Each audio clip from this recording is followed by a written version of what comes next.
Well, the governor accuses the state's attorney of not prosecuting crime and threatened to withhold funds unless she cooperates with the review. Now, the state's attorney calls the governor's remarks a political stunt and a disgraceful lie about her prosecutors. The reality is, no matter what actions we take, Baltimore City will never get control of the violence if they don't arrest more, prosecute more, and sentence more to get the most violent criminals off the streets. Governor Hogan pointing fingers at City State's Attorney Marilyn Mosby is one of the reasons the city has such a big crime problem. We also need a prosecutor who will actually prosecute violent criminals. Residents deserve transparency and accountability. Governor Hogan is directing his Office of Crime Prevention, Youth and Victim Services to conduct a top-to-bottom review of Mosby's office. And if the prosecutor doesn't cooperate, he's threatening to withhold state funding.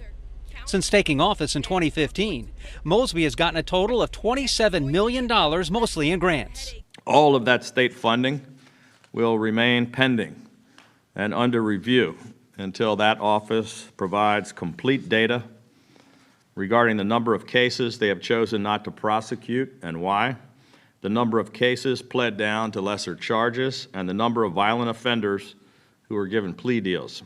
Late this afternoon, the city state's attorney pushed back. A great deal of the information that the governor is seeking is already published on my website. My prosecutors work every single day.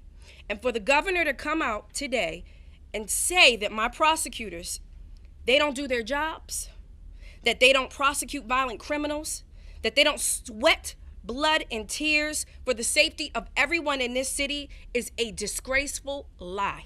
The governor also talked about two crime-fighting measures he wants the General Assembly to take up during a special legislative session in December. The Violent Firearms Offender Act increases penalties for those who illegally possess guns and for those who illegally supply firearms to criminals.